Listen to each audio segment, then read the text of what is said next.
Welcome to my YouTube channel, ladies and gentlemen.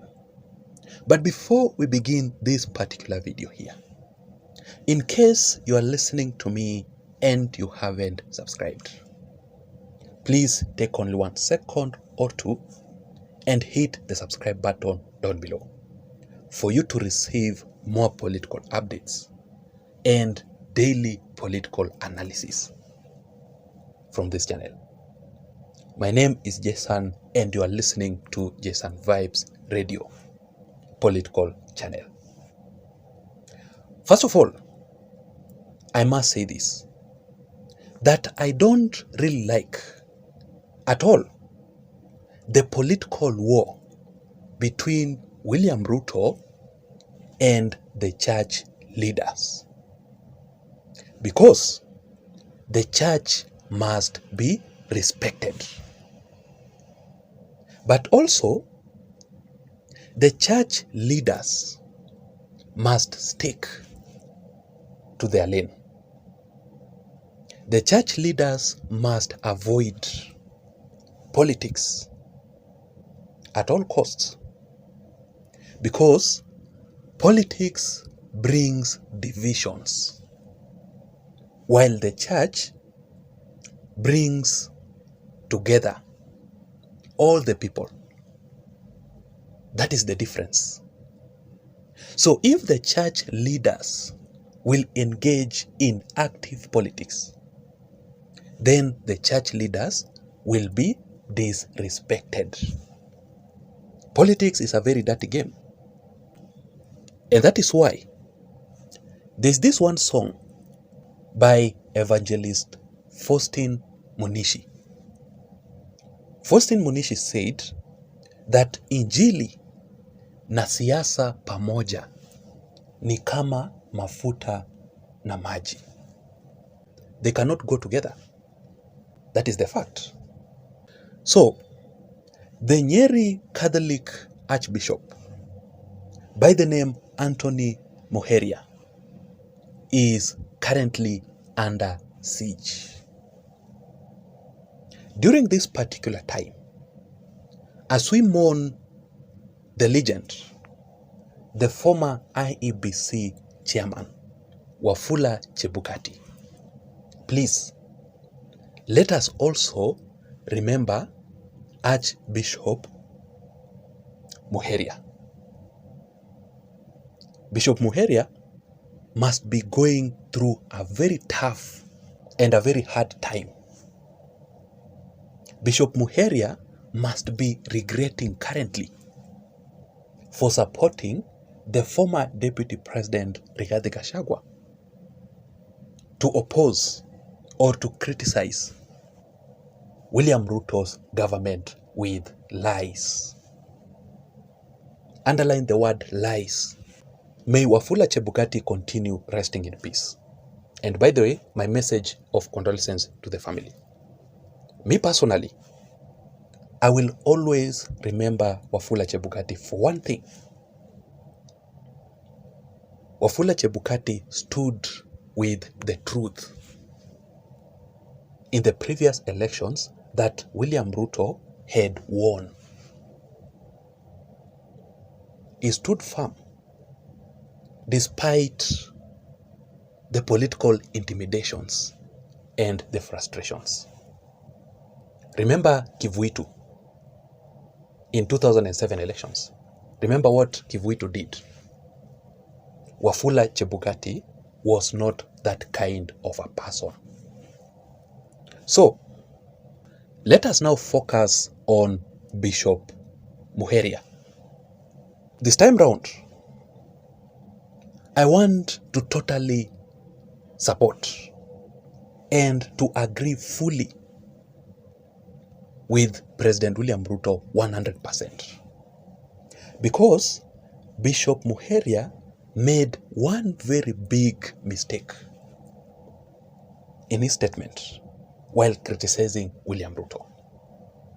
So let us go through Bishop Anthony Muheria's statement criticizing William Ruto so that I can explain to you why I am supporting President William Ruto and not Bishop Anthony Muheria on this one. So this is exactly what Bishop Anthony Muheria said.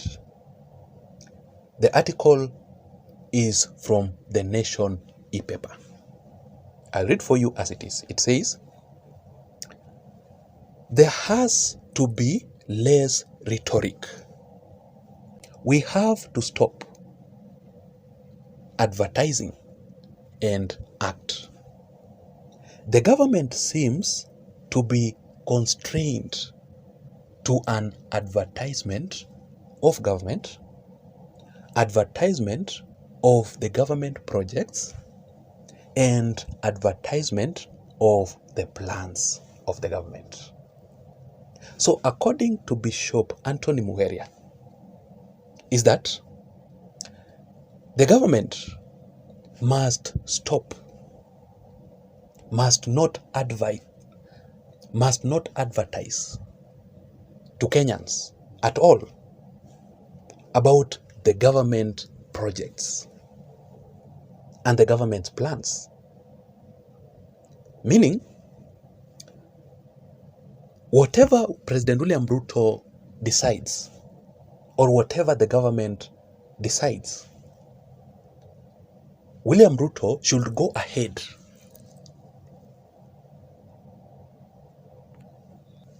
and implement the government's projects or the plans without involving Kenyans.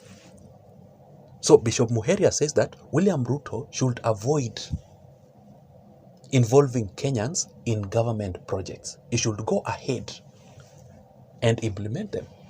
Let me ask you, do you really agree with Bishop Anthony Muheria, what he says? According to me, that is a no. William Ruto must involve the people of Kenya about all the government projects before it is implemented.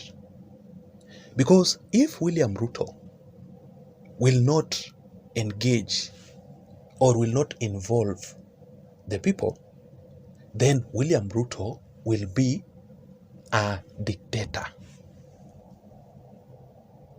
Ruto should not be a dictator. So Bishop Anthony Muheria proceeds to say that the government is not an advertising agency. It is an agency that implements actions. That is what we want to see.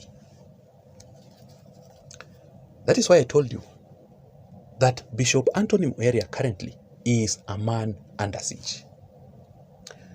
Wetangula, the Speaker of the National Assembly, responded immediately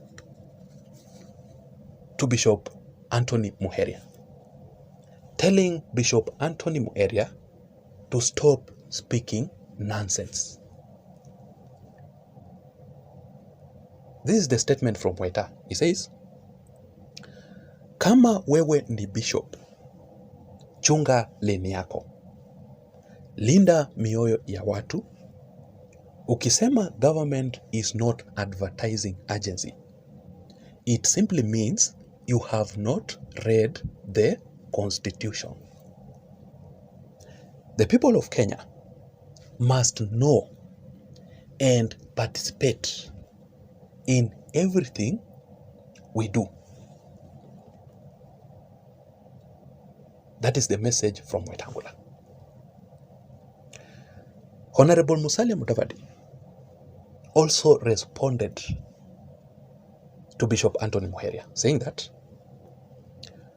according to our constitution, remember the president must operate, or the government must operate within the constitution.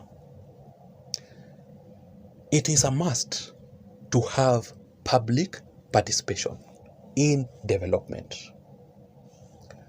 Some leaders use their positions on the church pulpit to say the government should not tell the people what it is doing. That is impossible. It cannot be possible at all for the president to start doing things without public participation. The DP, Professor Abraham Kithure Kindiki, also responded to Bishop Anthony Muheria. This is the message. Some politicians and church leaders, when he says politicians, he means akina Rigathi Gachagua and the rest, are trying to gag us from speaking about the projects and the programs the government is implementing. Our constitution tasks us to tell Kenyans all the programs planned for implementations, when and how they will be implemented. What do you think about the response from the government side to Archbishop Anthony Muheria?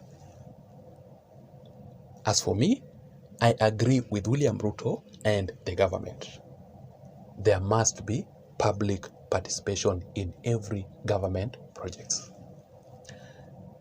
And that is why at the beginning of this particular video, I said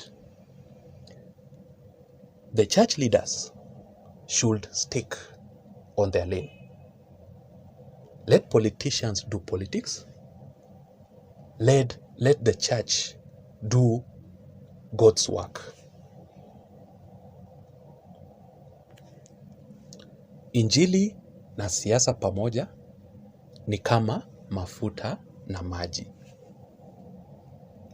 That is it, ladies and gentlemen. I want to know your opinion.